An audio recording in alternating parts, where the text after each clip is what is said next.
For this video, I headed down to Davie, Florida, so I could go on a quick tour of Flamingo Gardens.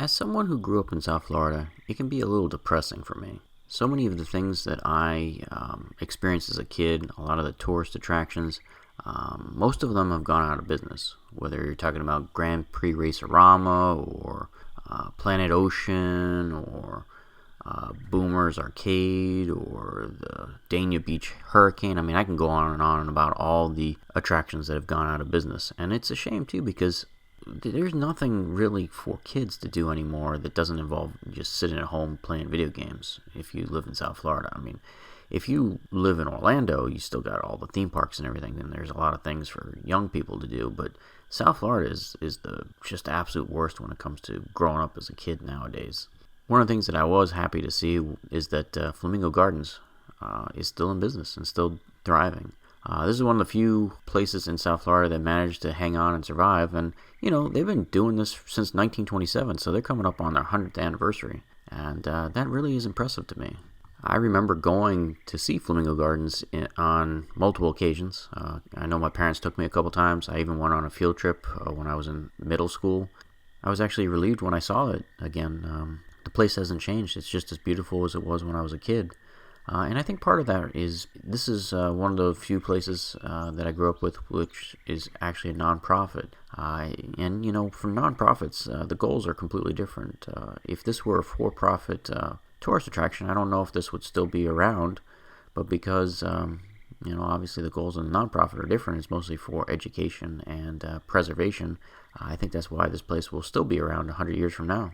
So Flamingo Gardens is a 60-acre facility. It contains a bird aviary, a botanical gardens, a museum, and they've got a really great tram ride too that takes you around the whole park.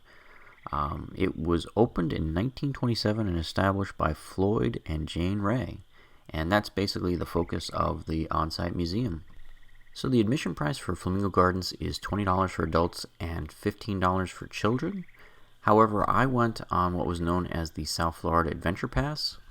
The Adventure Pass is a 4-park pass that gets you into the Museum of Discovery and Science in Fort Lauderdale. It also includes admission to Butterfly World and the Sawgrass Recreation Park, which is mostly airboat rides, and obviously Flamingo Gardens as well, because that's what I'm filming today. There's actually quite a bit to do here at the park. They've got live animal shows where it's almost set up like a theme park where you get to interact with the different animals that they rescued over the years.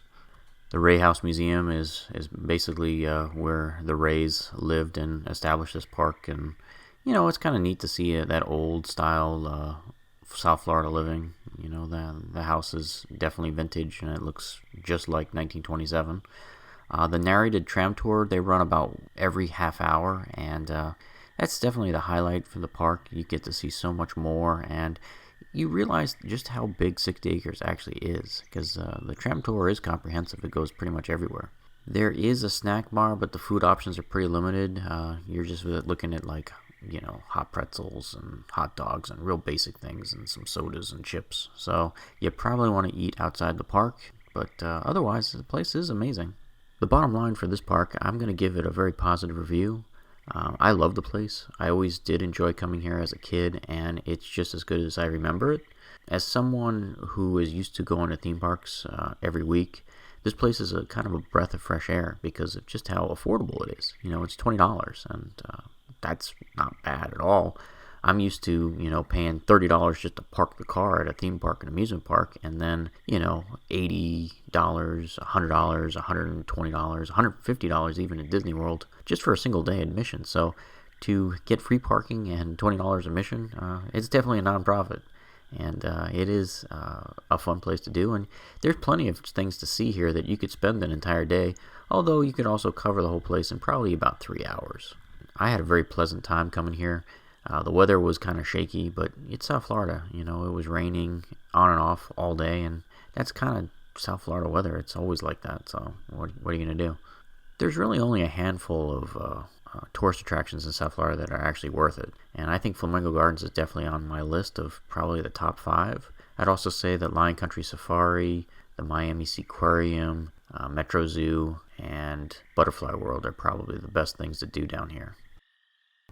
Thanks for watching this episode of The Adventure Shmup. If you enjoyed today's video, don't forget to like and subscribe. See everyone next week.